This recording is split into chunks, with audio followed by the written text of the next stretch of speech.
ಆತ್ಮೀಯ H16 news ಅರ್ಥಾತ್ ಈ ಸಿದ್ದರಾಮಯ್ಯ ಸ್ವಾಗತ. ನಾನು ನಿಮ್ಮವ MI ಅಥವಾ ಮಲ್ಲಪ್ಪ ಜೋತ ಅವರು. ನಿಜವಾಗಿಯೂ ವಿಧಾನಸಭೆ ಒಂದು ವಿಧಾನ ಪರಿಷತ್ ನಿಜವಾಗಿಯೂ ಏನಾಗಬೇಕಾಯ್ತಪ್ಪ ಅಂತಂದ್ರೆ, ಒಂದು ಈ ರಾಜ್ಯದ ಸಮಸ್ಯೆಗಳ ಕುರಿತಾಗಿ, ಇಲ್ಲಿಯ ನಿರುದ್ಯೋಗದ ಕುರಿತಾಗಿ, ಇಲ್ಲಿಯ ಬಡತನದ ಕುರಿತಾಗಿ, ಇಲ್ಲಿವರೆಗೆ ಆದಂಥ ಸಾಧನೆಗಳು ಜೊತೆಗೆ ಇನ್ನೇನು ಮಾಡಬೇಕು ಆಗಿದೆ ಅನ್ನೋದ್ರ ಕುರಿತಾಗಿ, ಉದ್ಯೋಗಗಳ ಸೃಷ್ಟಿ ಕುರಿತಾಗಿ ಚರ್ಚೆ ಆಗಬೇಕಾದಂಥ ಸ್ಥಳದಲ್ಲಿ ಕಳೆದ 3 ದಿನಗಳಿಂದ ಒಂದೇ ಬೇಡಿಕೆ, ನಾಗೇಂದ್ರ ರಾಜೀನಾಮೆ. ಹೌದು, ಅವ್ರ ಮೇಲೆ ಕೇಸ್ಗಳಿದ್ದಾವೆ, ಆರೋಪಗಳಿದ್ದಾವೆ. ನಿಜವಾಗಿಯೂ ಕಾಂಗ್ರೆಸ್ ಅವ್ರನ್ನ ತೆಗೆದುಕೊಳ್ಬಾರ್ದಾಗಿತ್ತು, ತೆಗೆದುಕೊಂಡದ. ಅದಕ್ಕೆ ಅದರದ್ದೇ ಆದ ಕಾರಣಗಳಿರ್ಬೋದು. ಆದರೆ ಸಾರ್ವಜನಿಕರ ಕಣ್ಣಲ್ಲಿ ಈ ಘಟನೆಯಿಂದಾಗಿ ಕಾಂಗ್ರೆಸ್ಗೆ ಹೊಡೆದು ಬೀಳೋದ್ರಲ್ಲಿ ಎರಡು ಮಾತೇ ಇಲ್ಲ. ಯಾಕೆಂತಂದ್ರೆ ಇಲ್ಲಿರೋರೆಲ್ಲರೂ ಆರೋಪಿಗಳು, ಅಪರಾಧಿಗಳು ಅಂತ ಸಾಮಾನ್ಯ ಅಭಿಪ್ರಾಯ ಜನರಲ್ಲಿ ಮೂಡಲಿಕ್ಕತ್ತದ. ಇವತ್ತು BJPಗೆ ಆಗಿರ್ಬೋದು, JDSಗೆ ಆಗಿರ್ಬೋದು, ಅದೇನು ಸಂಬಂಧ ಇಲ್ಲ. ಅವ್ರಿಗೆ ಗೊತ್ತದ ಎಲ್ಲಿವರೆಗೆ ಅಪರಾಧಿ ಪ್ರೂವ್ ಆಗುವುದಿಲ್ಲವೋ ಅಲ್ಲಿವರೆಗೆ ಅವ್ರಿಗೆ ಶಿಕ್ಷೆ ಕೊಡಲಿಕ್ಕೆ ಸಾಧ್ಯ ಇಲ್ಲ, ಅವ್ರಿಗೆ ಕೆಳಗೆ ಇಳಿಸ್ಲಿಕ್ಕೂ ಸಾಧ್ಯ ಇಲ್ಲ ಅಂತ ಗೊತ್ತದ. ಆದರೆ ಅವ್ರಿಗೆ ಅದೆಲ್ಲ ಮುಖ್ಯ ಅಲ್ಲ. ಅವ್ರಿಗೆ ಬೇಕಾಗಿದ್ದು ಇಂಥ ಆರೋಪಿತ ವ್ಯಕ್ತಿಗಳನ್ನು ಮಂತ್ರಿಗಳನ್ನಾಗಿ ಮಾಡೋದು ಎಷ್ಟು ಮಟ್ಟಿಗೆ ಸರಿ ಅನ್ನುವಂಥ ಮಾತನ್ನು. ಇದಕ್ಕಾಗಿ ಇವತ್ತು ಕಾಂಗ್ರೆಸ್ಗರು ಭಾಳಷ್ಟು ವಾದ ಮಾಡ್ತಾಯಿದ್ದಾರೆ. ಸ್ವತಃ ನಮ್ಮ ನಾಗೇಂದ್ರ ಅವರು ಸಹಿತ ನಿಮ್ಮಲ್ಲೇ 326 ಜನಪ್ರತಿನಿಧಿಗಳಲ್ಲಿ 126 ಮಂದಿಯ ಮೇಲೆ ಗಂಭೀರ ಪ್ರಕರಣದವಲ್ಲ ನಿಮ್ಮಲ್ಲೂ ಸಹಿತ ಅಂತ ಅವ್ರ ಮೇಲೆ ಪ್ರತ್ಯೇಕ ಆರೋಪ ಮಾಡ್ತಾ ಇದ್ದಾರೆ. ಅಂದ್ರೆ ಪ್ರತಿ 3 ಜನರಲ್ಲೇ ಒಬ್ಬರ ಮೇಲೆ ಆರೋಪ ಅದಪ್ಪ ಅನ್ನುವಂಥ ಮಾತನ್ನು ಹೇಳ್ತಾ ಇದ್ದಾರೆ. ಇವತ್ತು ನಾವು ಸಹಜವಾಗಿ ನೋಡಿದಾಗ ಇಡೀ ದೇಶದ ಒಟ್ಟು ಈ ರಾಜಕೀಯ ಜನರ ಚಾರಿತ್ರ್ಯವನ್ನು ಗಮನಿಸಿದಾಗ ಹೆಚ್ಚು ಕಡಿಮೆ ಶೇಕಡ 30-35%, 30-35% ಗಂಭೀರವಾದ ಆರೋಪಗಳನ್ನು ಪಡೆದಂಥವ್ರನ್ನ ಇವತ್ತು ಅಧಿಕಾರದಲ್ಲಿದ್ದಾರೆ ಅನ್ನೋದು ಇದು ಸುಳ್ಳಲ್ಲ. ಸಾಕಷ್ಟು ಆರೋಪಗಳಿದ್ದಾವೆ. ಮೋದಿಯವ್ರ ಮೇಲೆ ಒಂದು ಗೋದ್ರ ಹತ್ಯಾಕಾಂಡು, ಇನ್ನು ಮುಂದಿನ ಘಟನೆಗಳಾಗಿದ್ದು ಶಾರ್ ಅವ್ರ ಮೇಲೆ ಸಾಕಷ್ಟು ಇದ್ದಾವೆ. ಅದೇ ಕಾಲಕ್ಕೆ ಹೇಮಂತ್ ಬಿಸ್ವ ಅವ್ರ ಮೇಲೆ, ಸುವೇಂದು ಅಧಿಕಾರಿ ಹೇಮಂತ್ ಬಿಸ್ವ ಗೊತ್ತದ, ಆಸಾದ್ CM ಅವ್ರ ಮೇಲೆ ಸಾಕಷ್ಟು ಇದ್ದಾವೆ ಆರೋಪಗಳು. ಸುವೇಂದು ಅಧಿಕಾರಿ ಈ ವೆಸ್ಟ್ ಬೆಂಗಾಲ್ದವರು, ಅವ್ರ ಮೇಲೆ ಆರೋಪಗಳಿದ್ದಾವೆ. ಅನೇಕ ಮೇಲೆ ಆರೋಪಗಳಿದ್ದಾವೆ. ಅವೆಲ್ಲ ಗಂಭೀರ ಆರೋಪಗಳಿದ್ದಾಗ ಅವರಲ್ಲಿ CM ಆಗಿದ್ದಾರೆ, ನಾಯಕ ಆಗಬಾರ್ದನ್ನೋ ವಾದವನ್ನು ಕಾಂಗ್ರೆಸ್ ಮತ್ತು ನಮ್ಮ ನಾಗೇಂದ್ರ ಅವರು ಕೇಳ್ತಾ ಇದ್ದಾರೆ. ನಾವು ದಲಿತದ ಮಾತಾಡ್ತಾ ಇದ್ದೀರೇನು ಹಾಗೆ ಹೀಗೆ ಅಂತಾರೆ. ಆದರೆ ಯಾರಿದ್ರೆ ಏನು ತಪ್ಪ, ಇವತ್ತು ದಲಿತರು ಮಾಡಲಿ, ಅದು ನಾನು ಮಾಡಲಿ, ಇನ್ನೊಬ್ಬ ಮಾಡಲಿ, ತಪ್ಪದು. ಅದರಲ್ಲಿ ಈ ರೀತಿಯಾಗಿ ಇವರು ವಾದ ಮಾಡೋದು ಸರಿಯಲ್ಲ. ಆದರೆ ವಾದ ಮಾಡ್ತಾರೆ ಅವ್ರು ನಾಗೇಂದ್ರ ಅವರು. ಅದ್ರ ಜೊತೆಗೆ ಸವಾಲು ಹಾಕ್ತಾರೆ, ನಾವು ಒಬ್ಬ ಯಾಕಪ್ಪ ನಿಮ್ಮಲ್ಲಿ ಇದ್ದಾರೋ ಅವ್ರು ಮೊದಲೆಲ್ಲ ನೀವು ರಾಜೀನಾಮೆ ತಗೋರಿ, ನಾನು ಕೊಡ್ತೀನಿ ಅನ್ನುವಂಥ ಮಾತು. ಎಲ್ಲರೂ ಪ್ರತಿಯೊಂದು ಪಕ್ಷ ಇವತ್ತಿದೆ ಮಾತಾಡೋದ್ರಿಂದಾಗಿ ಎಲ್ಲ ರಾಜಕೀಯ ಪಕ್ಷಗಳು ಬಂಡ ಪಕ್ಷಗಳಪ್ಪ ಅಂತೇಳಿ ಜನಸಾಮಾನ್ಯರಿಗೆ ಇವತ್ತು ಕಂಡು ಬರ್ತಾ ಇದೆ ಅಂತ. ಹಾಗಿದ್ರೆ ಏನು ಪರಿಹಾರ ಏನಿದಕ್ಕೆ? ಎಲ್ಲ ಪಕ್ಷಗಳಲ್ಲೂ ಇದ್ದಾರಲ್ಲಪ್ಪ ಇವರು ಆರೋಪಿತ ವ್ಯಕ್ತಿಗಳು, ಗಂಭೀರ ಆರೋಪಿತ ಅಂತವ್ರು ಎಲ್ಲ ಪಕ್ಷಗಳು ಇದ್ದಾರೆ. ಹಾಗಾದ್ರೆ ಅವರನ್ನು, ಈ ಆರೋಪಿತ ವ್ಯಕ್ತಿಗಳನ್ನು ಆಯ್ಕೆ ಮಾಡಬಾರ್ದ ಜನ ಅನ್ನೋ ಪ್ರಶ್ನೆಗೆ ಉತ್ತರ ಹೇಳೋದು ಭಾಳ ಕಷ್ಟ. ಯಾಕಂದ್ರೆ ಹಾಗಾದ್ರೆ ಎಲ್ಲರ ಮೇಲೆ ಆರೋಪ ಮಾಡುವಂಥ, ಎಲ್ಲರೂ ಒಂದು ಕೇಸ್ ಹಾಕುವಂಥ ಅವಕಾಶಗಳು ಸಾಕಷ್ಟು ಇದ್ದಾವೆ. ಕೆಲವೊಮ್ಮೆ ಪ್ರಾಮಾಣಿಕ ಕೆಲಸ ಮಾಡಿದರು, ಯಾವ್ಯಾವುದೋ ಆರೋಪದಡಿಯಲ್ಲಿ ಈ ವ್ಯಕ್ತಿಯನ್ನು ಈ ನೀರುಗಾಯಿ ಮಾಡುವಂಥ ಒಂದು ಶಕ್ತಿ ಈ ವಿರೋಧಿಗಳಲ್ಲಿ ಇದೆ.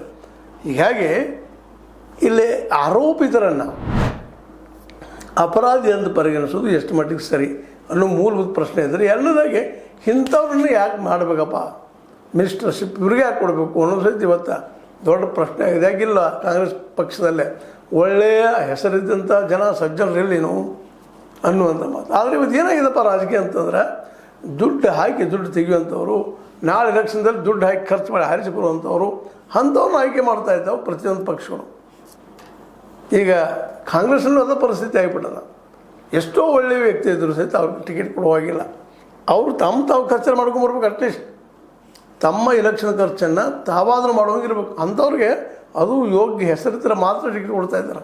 ಇದು ಪ್ರತಿಯೊಂದು ಪಕ್ಷದೂ ಬಾಳೆ, ಕೇವಲ ಕಾಂಗ್ರೆಸ್ ಅಂತಲ್ಲ, ಈವನ್ BJPಯಲ್ಲೂ ಇದೇ ಪರಿಸ್ಥಿತಿ ಅದ, JDSನಲ್ಲೂ ಇದೇ ಪರಿಸ್ಥಿತಿ ಅದ, ಯಾವುದೇ ಪಕ್ಷಕ್ಕೆ ಹೋದ್ರೆ ಇದೇ ಪರಿಸ್ಥಿತಿ ಅದ. ಓಪನ್ ಆಗಿ ಹೇಳ್ತಾರೆ, ಯಾರಿಗೆ ದುಡ್ಡು ಹಾಕಿ ಗೆಲ್ಲೋ ಶಕ್ತಿ ಐತಿ ಅವ್ರು ನಿಲ್ರಿ ಅಂತೇಳಿ. ಎಷ್ಟು ಜನಕ್ಕೆ ಅದರ ಇವತ್ತು ದುಡ್ಡು ಹೇಗೆ ಖರ್ಚು ಮಾಡಿ ನಿಲ್ಲುವಂಥದ್ದು ಸಹಜವಾಗಿ ಅಭ್ಯಾಸ ಮಾಡಿದ್ರೆ ಗೊತ್ತಾಗ್ತದೆ. ಅದೇನೂ ಇರಲಿ, ಈ ನಾಗೇಂದ್ರರವರ ರಾಜೀನಾಮೆ ಪಟ್ಟು ಹಿಡಿದಂಥ ಬಿ ಜೆ ಪಿಗರು ನಿಜವಾಗಿಯೂ ಎಲ್ಲರೂ ಪ್ರಾಮಾಣಿಕರ ಅಂದ್ರೆ ಅಲ್ಲ ಅನ್ನೋದನ್ನು ಸ್ವತಃ ನಾಗೇಂದ್ರ ಅವರು ಪ್ರೂವ್ ಮಾಡ್ತಾಯಿದ್ದಾರೆ. ಅದರಲ್ಲೂ ಈಗಾಗಲೇ ಹೇಳಿದಾಗ ನಿಮಗೆ ಅನೇಕ ಮಂತ್ರಿಗಳು, ಮುಖ್ಯಮಂತ್ರಿಗಳು ಅಲ್ಲಿಯೂ ಸಹಿತ ಈ ಬಿ ಜೆ ಪಿಯಲ್ಲಿ ಆರೋಪಿತರಿದ್ದಾರೆ. ಹೀಗಾಗಿ ಅವರು ಇವತ್ತು ಈ ಆರೋಪ ಮಾಡ್ತಾ ಇರೋದು, ನೀವು ಇಳಿಬೇಕಪ್ಪ, ಇವನು ಇಳಿಸ್ಬೇಕು ನಾಗೇಂದ್ರ ಅವರು ಅಂತ ಮಾತಾಡ್ತಾ ಇರೋದು ಕೇವಲ ರಾಜಕೀಯ ಲಾಭಕ್ಕಾಗಿ 2028 ಚುನಾವಣೆ ಮೇಲೆ ಕಣ್ಣಿಟ್ಟು ಈ ಮಾತು ಮಾತಾಡ್ತಾ ಇದ್ದಾರೆ. ಅದಕ್ಕಾಗಿ ಈ ನಾಗೇಂದ್ರ ಬೇಡಪ್ಪ ಅಂತೇಳಿ ಆಲ್ರೆಡಿ ಅವರು ಈಗ ಒಮ್ಮೆ ರಾಜೀನಾಮೆ ಕೊಟ್ಟಿದ್ದರು. ಅದರಲ್ಲಿ ಎಷ್ಟೋ ವಿಷಯಗಳು ಗಂಭೀರ ಇಲ್ಲ ಅನ್ನೋ ಕಾರಣಕ್ಕಾಗಿ ಅವ್ರು ಜಾಮೀನು ಸಿಕ್ತು. ಇವತ್ತು ಜಾಮೀನು ಮೇಲೆ ಬಂದಿದ್ದಾರೆ ಹೊರಗೆ, ಅದನ್ನು ಪ್ರೂವ್ ಮಾಡಲಿಕ್ಕೆ ಸಾಧ್ಯ ಇಲ್ಲ ಅನ್ನೋ ಅಭಿಪ್ರಾಯ ಅವ್ರದ್ದು. ಆದರೆ ಈಗ ಜಾಮೀನು ಬಂದಿರಪ್ಪ ನೀವು ಅಲ್ಲಿ ಒಳಗೆ ಹೋಗ್ಬಿಡುದು ಅನ್ನೋದು ಬಿ ಜೆ ಪಿಗರು. ಹೀಗಾಗಿ ಇವರಿಬ್ಬರ ಮಧ್ಯದಲ್ಲೇ ರಾಜ್ಯದ ಸಮಸ್ಯೆಗಳ ಬಗ್ಗೆ ಚರ್ಚೆ ಅಲ್ಲಲ್ಲಿ ಉಳಿದು ಹೋಗ್ತಾ ಇದ್ದಾವಂತ.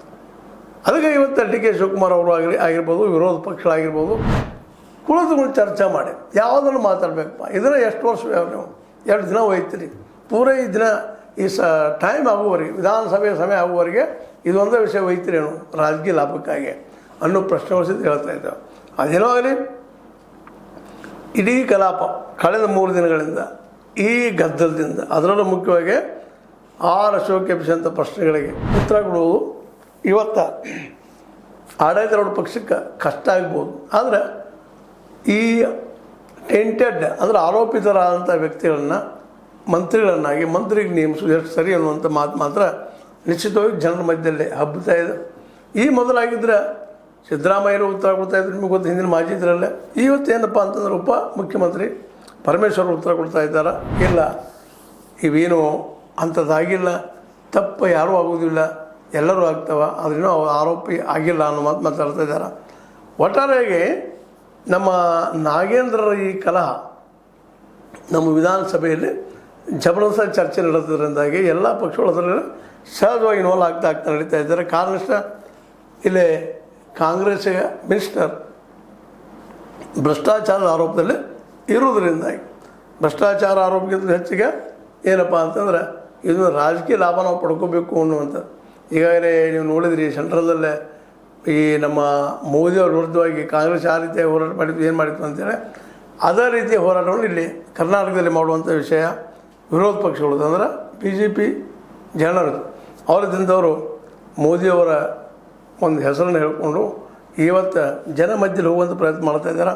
ಜನ ಸ್ಪಂದನೆ ನೀಡಬಹುದು. ಆ ಮತ್ತು ಬೇರೆ ಏನೋ ಆಗಲಿ, ನಾಗೇಂದ್ರರ ಈ ಒಂದು ವಿಷಯವನ್ನು 3 ದಿನಗಳವರೆಗೆ ಚರ್ಚೆ ಮಾಡ್ಕೊಳ್ಳೋದು ಜೊತೆಗೆ ಅದು ಎಲ್ಲ ವ್ಯರ್ಥವಾಗಿ ಹೋಗುವಂಥ ಈ ಘಟನೆಗಳಿಂದಾಗಿ ಸಹಜವಾಗಿ ಇಂಥ ಘಟನೆಗಳು ಪುನರಪಿ ಆಗಬಾರ್ದು, ಯೋಗ್ಯರನ್ನ ಆಯ್ಕೆ ಮಾಡುವಂಥ ಕೆಲಸ ಸರ್ಕಾರದ ಮತ್ತು ಮುಖ್ಯಮಂತ್ರಿಗಳದ್ದು ಅಂತ ಹೇಳ್ತಾ, ಏನೋ ಆಗಲಿ ಬಿ ನಾಗೇಂದ್ರ ಎಲ್ಲಿವರೆಗೆ ಈ ಆರೋಪ ಮುಕ್ತ ಆಗುವುದಿಲ್ಲವೋ ಅಲ್ಲಿಯವರೆಗೆ ತಮ್ಮ ಮಂತ್ರಿಗಿರಿ ಸ್ಥಾನವನ್ನು ಬಿಟ್ಟು ಕೊಡೋದು ಯೋಗ್ಯ. ಇಲ್ಲಾಂದ್ರೆ ಸುಮ್ಮನೆ ಪಾರ್ಟಿಗೆ ಅಂದರೆ ಕಾಂಗ್ರೆಸ್ಗೆ ಕೆಟ್ಟ ಹೆಸರು ತರುವ, ಅದು ಕೆಟ್ಟ ಹೆಸರು ಬರುವ ಸಾಧ್ಯತೆಗಳಿದ್ದಾವೆ ಅಂತ ಹೇಳ್ತಾ, ಇದು ನಿಮಗೆ ಲೈಕ್ ಆಗಿರ್ಬೋದು, ಲೈಕ್ ಮಾಡಿ ಶೇರ್ ಮಾಡಿ ಕಮೆಂಟ್ ಮಾಡಿ ಸಬ್ಸ್ಕ್ರೈಬ್ ತಿಳಿಸ್ಬರ್ರಿ. H16 ನ್ಯೂಸ್ ಅರ್ಧ ಸೀತಾರಾಮಯ್ಯ ಸ್ವಚ್ಛ ಕೈಗಳಲ್ಲಿ ವಂದನೆಗಳು.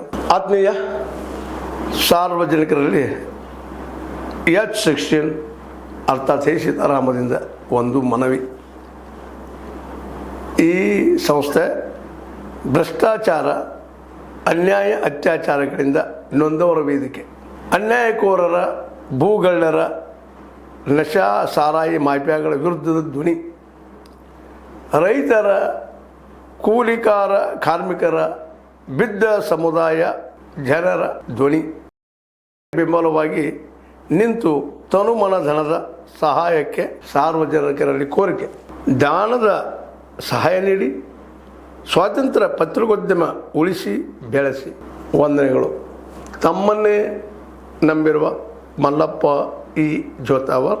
ಈ ಕೆಳಗಿನ QR ಸ್ಕ್ಯಾನ್ ಮಾಡಿ ಅಥವಾ ಈ ನಂಬರ್ ಅಂದರೆ 7411402405ಗೆ ಇಲ್ಲ 9686864852ಗೆ ನೀವು ಫೋನ್ಪೇ ಮಾಡಿ, ಪೇಟಿಎಮ್ ಮಾಡಿ ಅಥವಾ ಇನ್ನಾವುದೇ ಮಾಧ್ಯಮದಿಂದ ಗೂಗಲ್ ಮೂಲಕ ಸಹಾಯ ಮಾಡಿ.